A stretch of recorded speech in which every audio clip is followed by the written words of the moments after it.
Now turn to Section 1. Section 1. You will hear an interviewer asking an interviewee called Lee to do a questionnaire on residency in the North. First, you have some time to look at questions 1 to 5.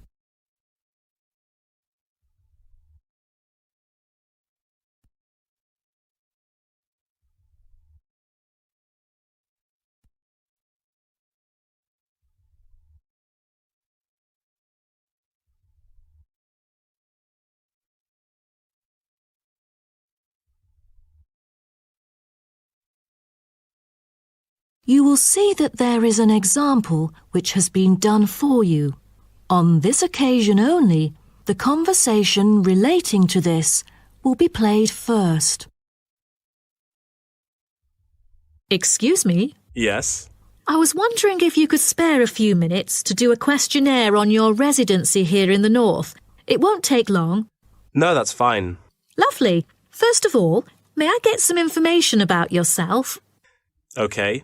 May I know your name and age? My name's Lee, and I'm 19 years old now. Lee says that he is 19 years old now, so 19 has been written in the space. Now we shall begin. You should answer the questions as you listen, because you will not hear the recording a second time. Listen carefully and answer questions 1 to 5. Excuse me? Yes? I was wondering if you could spare a few minutes to do a questionnaire on your residency here in the North. It won't take long. No, that's fine. Lovely. First of all, may I get some information about yourself? Okay. May I know your name and age? My name's Lee, and I'm 19 years old now. Great. And could I ask what your job is? Are you a student? Actually, I'm going to continue my study in business management next month. But at the moment, I'm a salesman by profession. Oh, right. And how long have you been living here in the North? Well, I have been in this city since I was 3 years old, but my family and I had lived in the East for 7 years at first. Now I am 19, so I have spent about 9 years living here till now. Great. Which part of the northern area do you live in? I live in Spring Park. Have you heard of it? Yes, of course. So, what about your accommodation? Do you live in a house or a flat or something similar? I used to live with my family in a big house, and now I'm living in an apartment with 2 of my friends, who are my colleagues as well. Oh, right. And one more question. What means of transport will you take when you need to go somewhere? If it's not too far away, I'd prefer to go on foot or by bicycle. If there is a long way to go, I take the train or sometimes a cab. I rarely take buses because I think the most important things to keep in mind are time and comfort. Great. Thanks. Before you hear the rest of the conversation, you have some time to look at questions 6 to 10.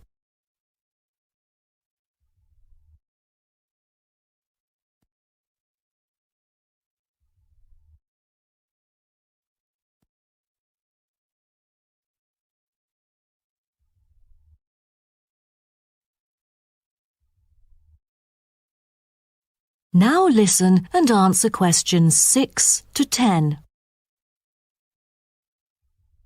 Now, let's go to the second part of my questionnaire. I'd like you to tell me, how often do you dine out? Is it once a week or several times a year? I'm afraid neither of those options agree with me. I don't often go out for dinner, maybe once a month. Every week just seems too often for me. OK, then where do you usually go for recreation? I often go to places that other people go to. I sometimes go clubbing after work. You know, there are some fantastic clubs nearby. And if you do not have to work during the day, will you go for a show or something? You know, there is a newly built theatre that opened last month in Spring Park, but I rarely go there because it's too expensive. I prefer to go to the cinema to see some of the latest movies. Do you like doing sports? And what is your main form of exercise? I like swimming and I go to the gym occasionally, but I spend most of my spare time sailing. All right. Last question. Have you taken any part-time courses? Yes, because I'm really keen on cartoons. I'm doing a Japanese course during the weekends, but I'm still a beginner. Wow, what a special language. Most people I know would like to learn Spanish or Latin. You must be brilliant. Well, thank you very much for your time. No problem. Bye. That is the end of section 1. You now have half a minute to check your answers.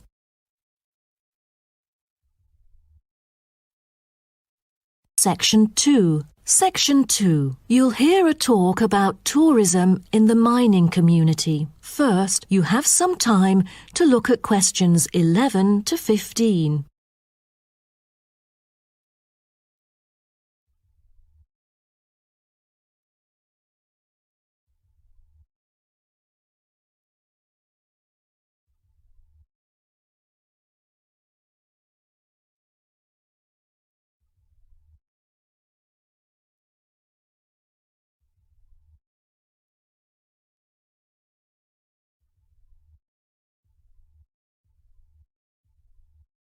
Now, listen carefully and answer questions 11 to 15.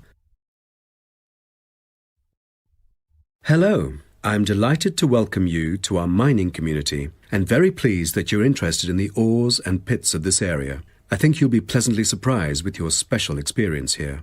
Now, let me start by giving you some warnings on safety rules and regulations. Rule number 1, always wear safety equipment. There is a litany of safety equipment that mining workers use for their protection, from helmets to safety glasses and gloves. It is essential that all workers wear the necessary safety equipment at all times. There have been countless stories of workers being saved by helmets, which are the hard hats that you can see on the shelf beside you. So, visitors wearing helmets is mandatory in the mining area, although you are free to take them off when you're in the mining museum and picnic area. You won't need to pay any deposit, though you should return them to the counter once you finish the visit. The helmets are offered in all sizes, so choose a suitable one. All right. Our mining community is currently being refurbished for some of the main area, so please make a note of that, and you'll know what to look out for. So, when you go in or out of the mine, please pay attention to the road, for it has just been repaired because of the rough surface and can be really slippery since it's still wet. The history and process of tin mining are complicated and involve a lot of special words, but here you will see how it was and still is done. After a short 5 to 10 minute walk, visitors can track round a numbered route with clear explanations. Most of the tour is in the open air, so nice weather helps. All areas are clearly posted with signs, but if you have problems travelling around or climbing up and down, you can turn to the staff here, and we are happy to help. If you're interested, Blue Hills Tin Stream is a working water-powered tin streaming mill that gives visitors a very clear idea of how difficult it is to get tin out of rock. I hope you'll enjoy the informative indoor presentation and this self-guided tour, but you have to bear one thing in mind, that smoking is forbidden throughout the whole community. Though you can take phones and of course use them, you'll also be surprised that there will be more than just one place to go in the mine. The underground tunnel is now being refurbished and only relevant workers can access it. But it will soon be all finished, and I believe it's a lovely place for you to explore around. Don't forget to wear protective clothing. It's mandatory. Before you hear the rest of the talk, you have some time to look at questions 16 to 20.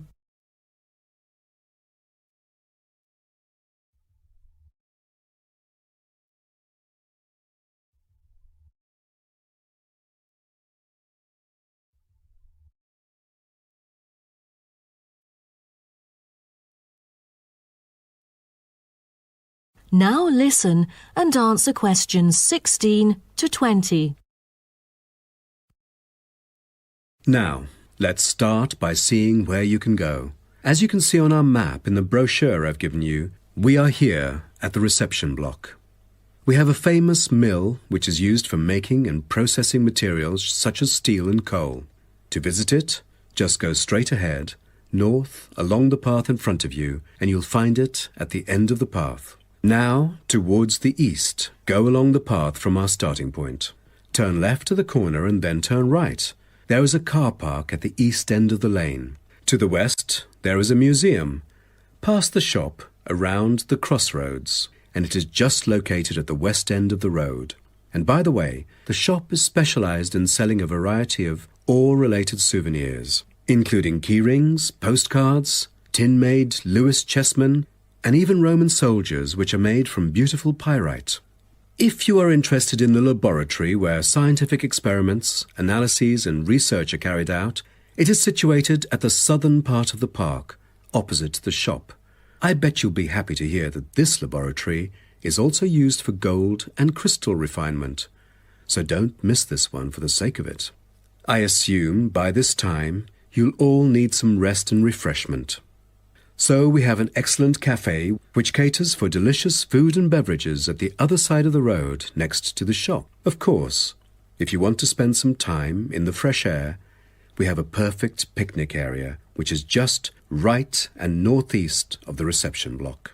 Further east, there is a path leading to the northern part of the park, and at the end of it is the toilet. Now, most of the visitors would choose to use the mailbox and send the beautiful postcards to their friends. To reach it, just... That is the end of section 2. You now have half a minute to check your answers.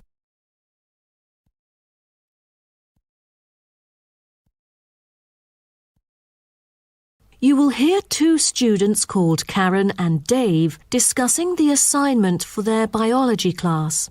First, you have some time to look at questions 21 to 27.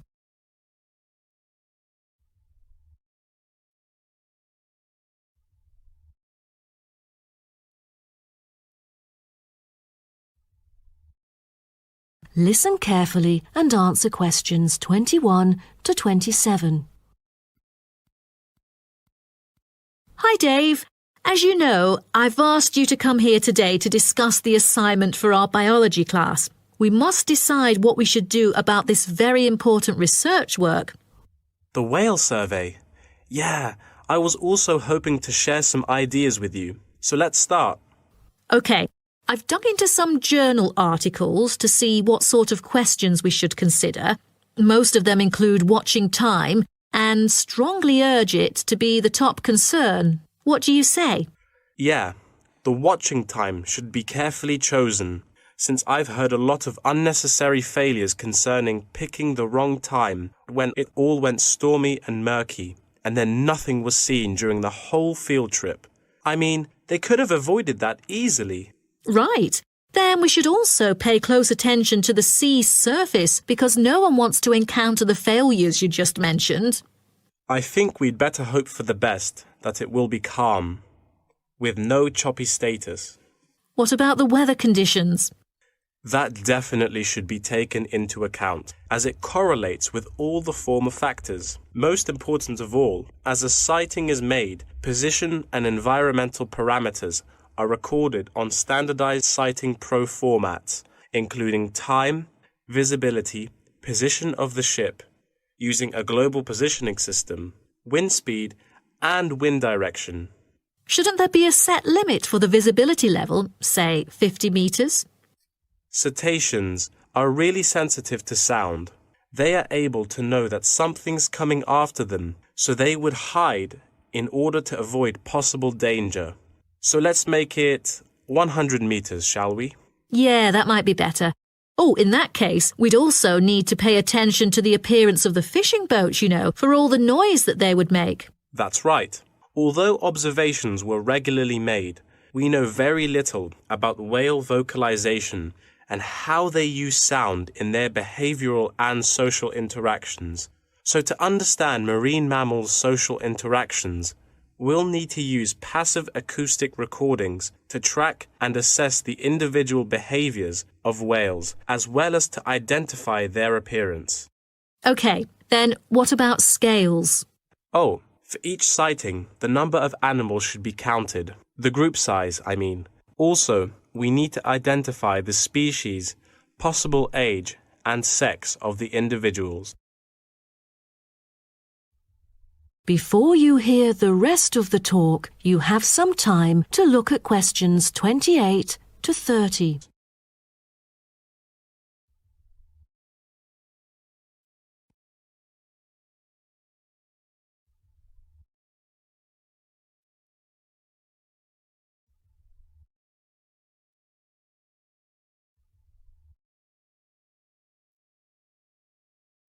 Now, listen and answer questions 28 to 30. Speaking of identifying species, we need to find out the unique physical features of each whale. Let's start with the sperm whale. The sperm whale is the largest toothed whale, yet it's only a quarter of that of the blue whale. Its unique body is unlikely to be confused with any other species, and that distinctive shape comes from its very large, block-shaped head, which can be 1/4 to 1/3 of its length. The sperm whale's flukes are triangular and very thick.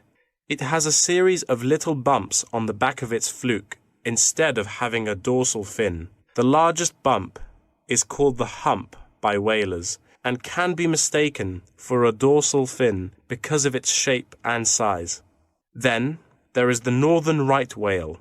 Right whales have round bodies with arching rostrums, V-shaped blowholes, and dark grey or black skin. The most distinguishing feature of a right whale is the rough patches of skin on its head, which appear white due to parasitism by whale lice. It has no back fins at all.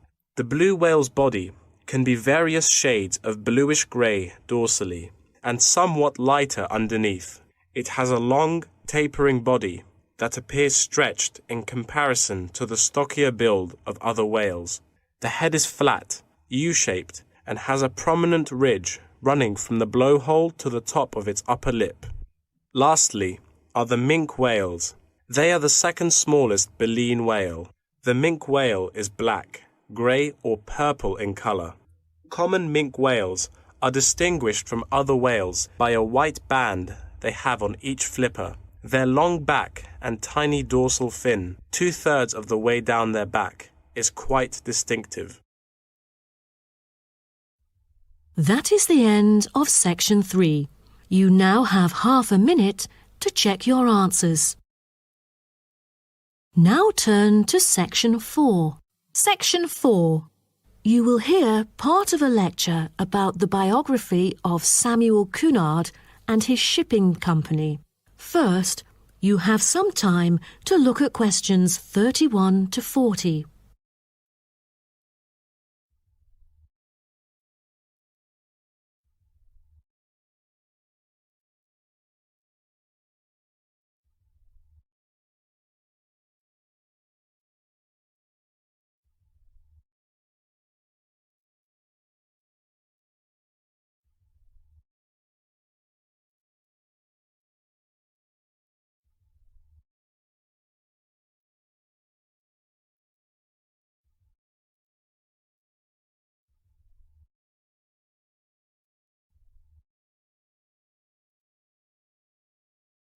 Now, listen carefully and answer questions 31 to 40. Good morning, class. In the last few lectures, I've talked about the history of technology in the business area. But today, I want to use Samuel Cunard as our case study, who was a shipping magnate that founded the Cunard Line. Now, Cunard was born in Canada. When he first left home, he was still a teenager. Then he came into a US company as a worker and learned how to sail there. During the War of 1812, Cunard volunteered for service in the 2nd Battalion of the Halifax Regiment Militia and rose to the rank of captain. He held many public offices, such as volunteer fireman and lighthouse commissioner, and maintained a reputation as not only a shrewd businessman, but also an honest and generous citizen. When he went to England, his friends cooperated with him and together they coined a shipping company. The company had instant wealth and could deal with more than one cargo, for its major business was in North America and the Atlantic.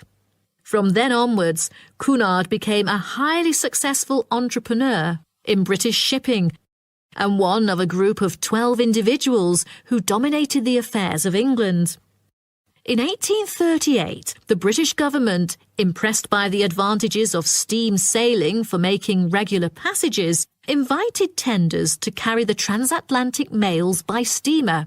Back then, mail contact through steamships brought more punctuality, while other types of ships were always delayed.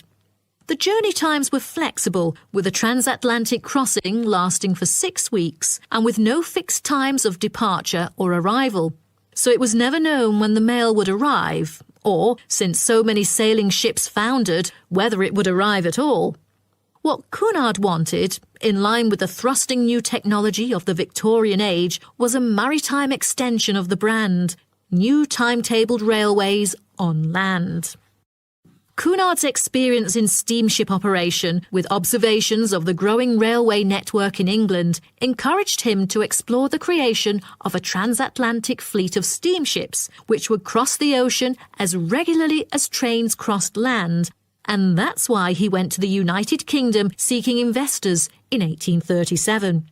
He set up a company with several other businessmen to bid for the rights to run a transatlantic mail service between the UK and North America for £55,000 annually for 10 years.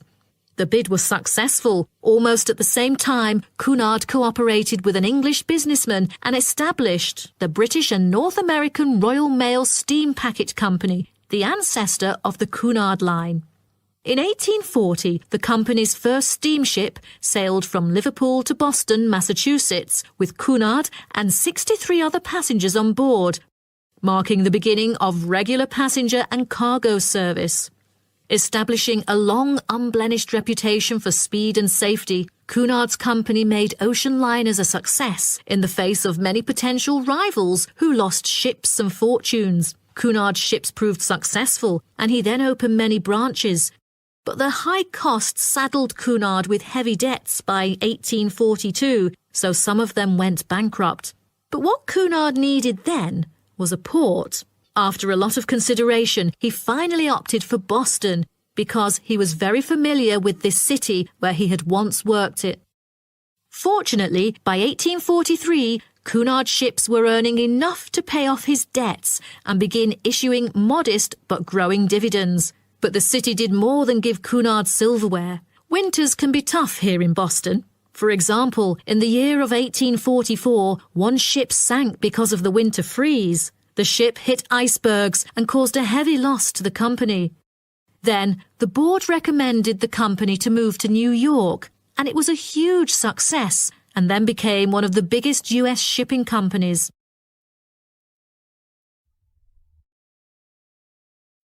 Cunard himself made safety his priority, and to this day, Cunard has never been responsible for the loss of a single passenger or a single mail bag on the Atlantic run. Cunard's conservative nature enabled his company to see off rivals and to take a measured and steady approach when it came to the introduction of new technology like radio communication. In the early years of his career, Cunard took a prominent part in community activities and various charitable organisations, as well as mercantile affairs which extended throughout the Atlantic provinces. Back then, there were hardly any entertainment facilities on board. In order to make sure that the passengers could have a comfortable journey, newspapers were printed on board. Cunard was gratefully remembered for employing his capital in shipbuilding activities in the hard times of the 1830s because this enterprise had circulated money where there would otherwise be poverty and stagnation. His competitiveness and his obsession not to waste time were important characteristics of his personality. Prior to 1912, the shipping line had focused on speed and soon was renowned for its velocity and safety.